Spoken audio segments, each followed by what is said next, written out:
Hello everyone, good to see you again. I hope you're enjoying the conference so far. First, let me introduce myself. My name is Anthony Fu, and hi. You will see some cute illustration like this avatar drawn by my girlfriend Ines, so thanks to her. So, my name is Anthony Fu, and I'm a core team member of Vite, Vue, and Nux, and also the creator of Vitess, SlideDiff, Uno CSS, and so on. I'm also the maintainer of ESLint Stylistic, Shiki 2/. I'm currently working at Nux Lab on the framework team, so you can find me with the links below. So, as you might know some facts about me, I'm really appreciate the chance that I got to allow me to work on open source full time, especially around this great community around Vite ecosystem. Thank you for everyone that's give the support and opportunity to make this possible to me. I believe that many of you like me are interested in doing open source. So following the topic I gave on last year's VidConf, today I would like to continue sharing my thoughts and experience as I got around doing open source. So this will be the part 2 of this series. I call it the progressive path. So for the other parts, the first one is called the set theory that I gave the last year. And also I got a third one recently on some other conferences called Yak Shaving. The topics are not interconnect with each other, but if you're interested, you can find the slides and the recordings on my website. Or maybe I will do them again in some future conference that I might meet you in person also. So first, before we dive into today's topic, let's discuss a bit about what we expect when working in open source. We know that most of the open source projects we use daily are tools, but have you ever think about the question that what defines a tool? The definition can be pretty straightforward, and maybe you already have the answer in your mind. In my interpretations, a tool should help you to get things done faster or easier, at least one of them. I guess no one wants to use a tool that makes things slower or more complicated, right? So, assume we want to build an open source project, a tool for people to use. What would you consider to justify if the tool you're going to build is a good one or not? Well, my answer is no. You couldn't really tell without being verified by the community. Because there are so many factors that can affect if an open source project would work out or not. But also, I want to emphasize that in this context, good is a relative term, depends on your expectation. It's totally okay to build a tool that solves your own problem and call it a day. It's a great tool that's worked for you anyway. Actually, I have plenty of such tools and I'm happy about them. If even no one else is using them. But at the end of the day, I got my job done, right? So let's revise our goal. Let's say we want to build a tool that can be benefit to not only ourselves, but also more people. And probably the community could also help us to make the tools better for everyone. So the question becomes, how can we make a tool that's general and useful for people to use? I'd say every decision comes with a trade-off. And when users consider if they want to use a tool, they would justify the cost and the benefit they can get from it. So here we have a balance. And if I'm going to put two most important factors on the balance, I would pick the cost of learning and using the tools versus the cost of doing something oneself. In order to make users willing to use our tool, I'd say the cost of learning should be much less than the cost of doing. This has been my little go-to formula to pre-evaluate if an idea is worthwhile. For example, let's say we want to get a summary of 10 numbers. Would you looking for a library to that? Maybe not, because we could do it with a single loop of 2 lines of code. The cost of doing ourselves is too low that we don't even consider to looking for a tool. But if we're going to do some like a calculus, I'm certainly going to find a library to do that for me because I basically forgot everything I learned in my college. So, however, on the other hand, if the library we pick requires us to understand like 100 different configurations before able to use them, we're probably going to find another library that might be easier for us. Thus, we know when we are making tools, we have to think about those cases that's and find a good balance to make a tool worthwhile.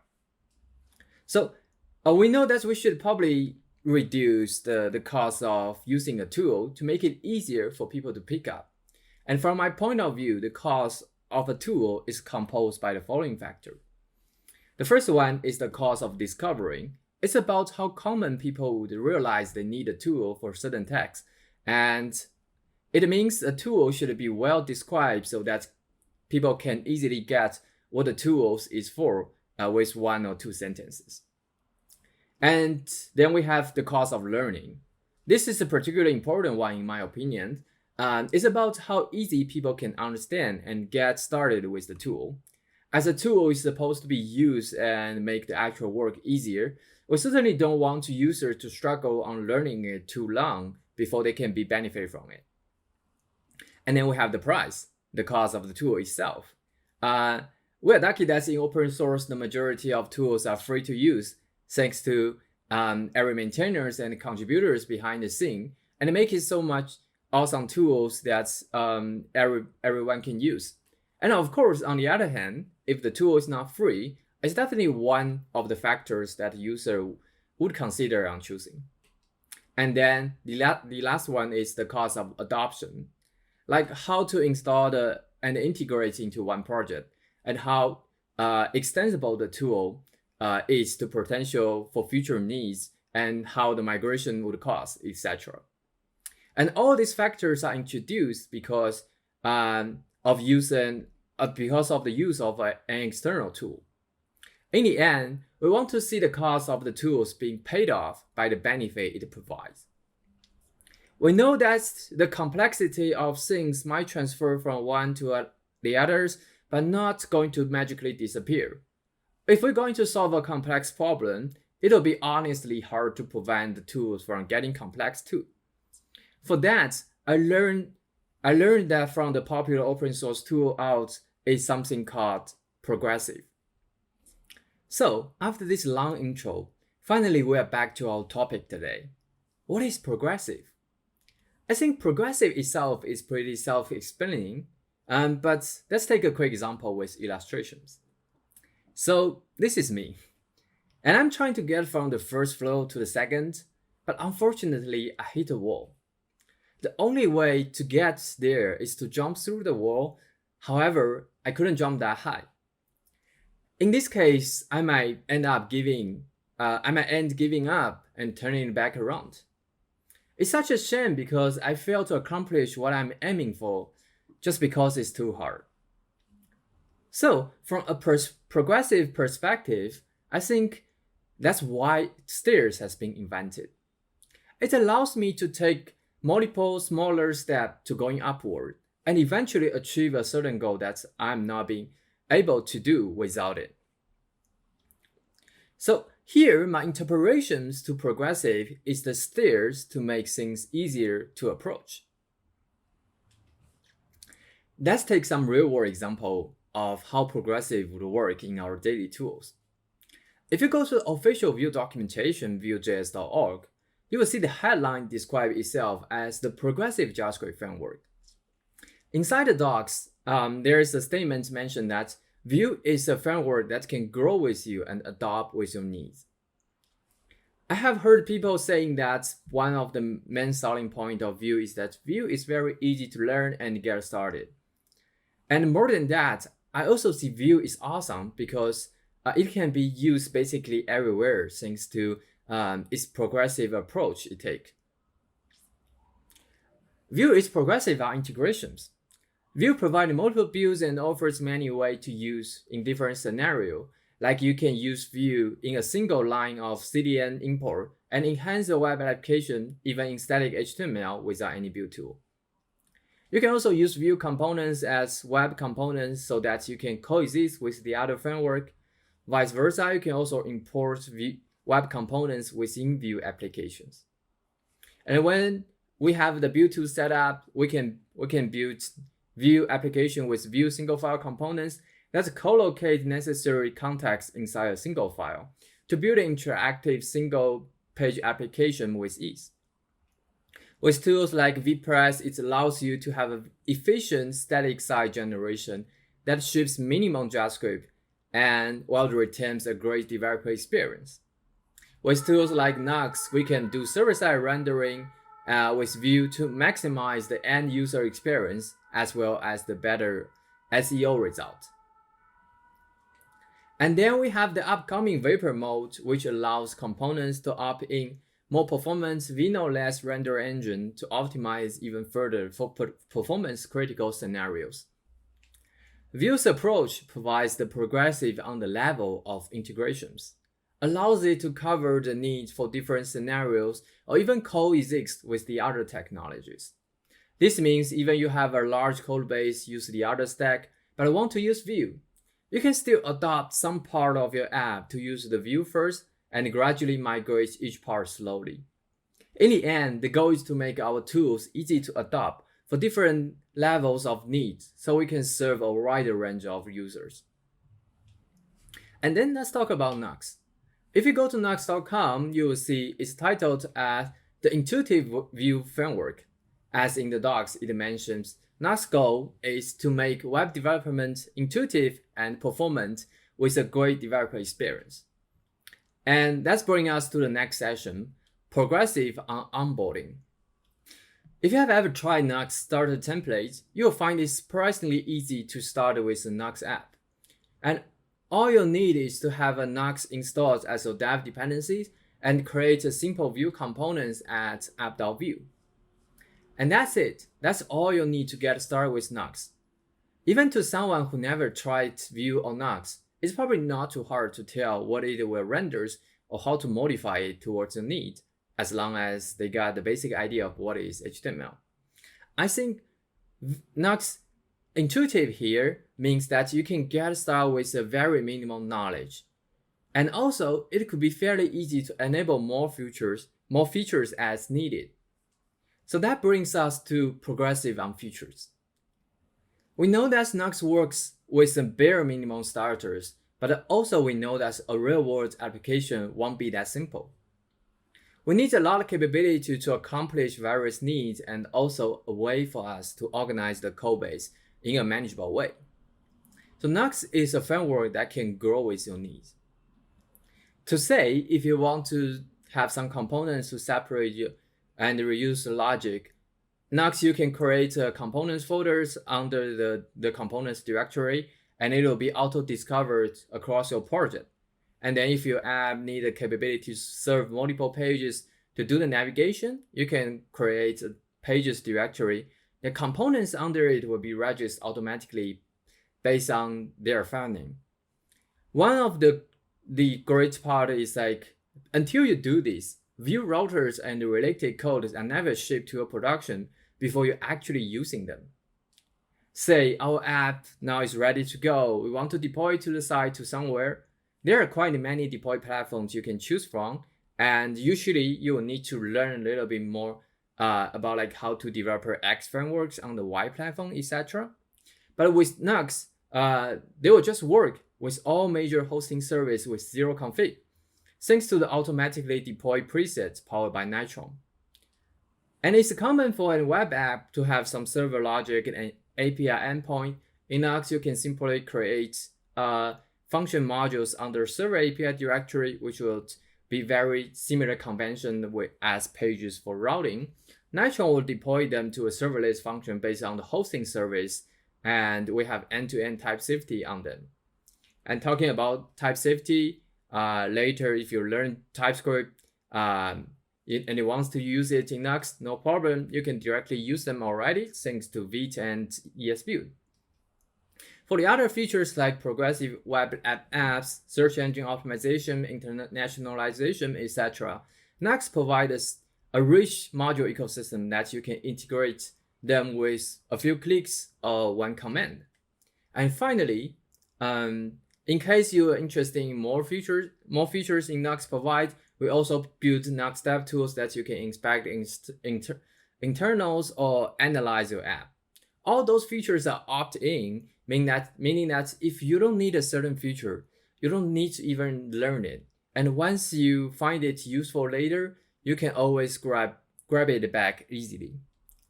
In short, the point here is that we should grow with the users and not putting too much things up front at once. Make learning easier to start with and expose new concepts and powers progressively along the way. And then it finally comes to Vite. Vite titled itself as the next generation front-end tooling, and I'm pretty sure no one would question that. In the Vite philosophy section, the docs mention that Vite works closely with the projects in the ecosystem to minimize the regressions on each release. And Vite is on major version 5 now, and during the past 4 years, we basically keep the pace of releasing one major version per year to keep up with the JavaScript ecosystem and the evolving standard. Some of you probably have been through that period when we do major releases, and the last one with V5 was released under November last year. This is not a secret that Vite's major release has a very smooth migration path. We received many comments mention that about their successful migration cases. And people mentioned that their upgrade from V2 to V3 with only bumping the versions, everything keep working as is. And some even describe Vite as the most painful-less full version upgrade to a build system ever on the release of V5. And many more comments like that. Thank you, and we are very glad to hear those stories. And if you look into Vite plugins you are using, you will find that their package.json follow a pretty similar pattern like this. Vite appears in the peer dependencies with the version range from Vite 5 all the way down to Vite 2. This means that the plugins keep working from Vite 2 to 5 perfectly without the need to drop the support of previous Vite versions. Not mention there is 3 years of times in between, and for such tools like Vite. Vite team has put a lot of cares to make this possible, and we care a lot about every change we made, and even work out the idea of ecosystem CI that runs the test of the major downstream frameworks on each pull request to make sure that we have the minimal impact to the ecosystem. The practice has been later adopted to Vue, Nuxt, and many other frameworks. And that brings up the other aspect of progressive. Progressive on breaking changes. I guess probably no one likes breaking changes. But somehow breaking changes are quite important for the codebase to stay healthy and more maintainable in the long run. It helps us to fix the imperfectness of our previous design with a better context we have today. While it's hard to avoid introducing them, I believe there might be some way to make these transactions smoother and easier for users to adopt.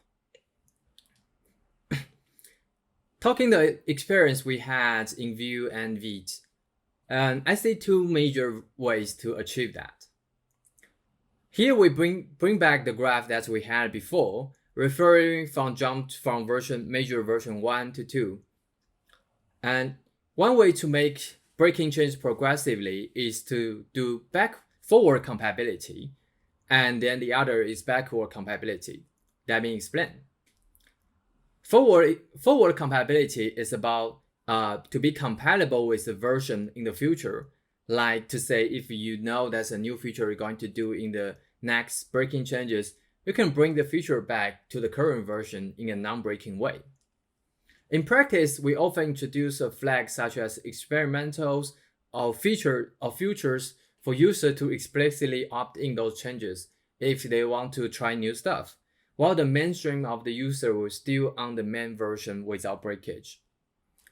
Then let's talk about backward compatibility, which you might heard more often. This is about to be compatible with the previous version. A common practice that we will mark a certain feature as deprecated and then print a warning upon usage and eventually remove them later in the next major version or so. This also means that it's better to do smaller and a bit more frequent major release to make the migration easier. From my understanding, I think progressive or breaking changes are fundamentals allowing coexistence. When you make changes, we should provide the middle stage for people to take a rest on the migrations, allows coexist on both legacy and new, so that the work can be done progressively and reduce the chance of breakage. Let's take some examples that's happening recently.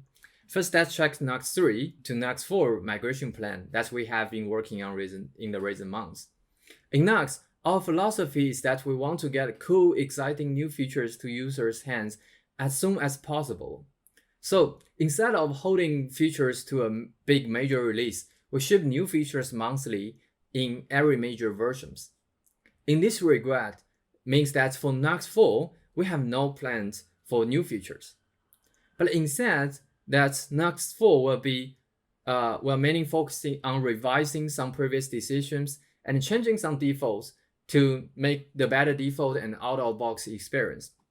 Since there's no features, users on Nux 3 today can opt in to the Nux 4 behaviors with a single flag if they want to move faster.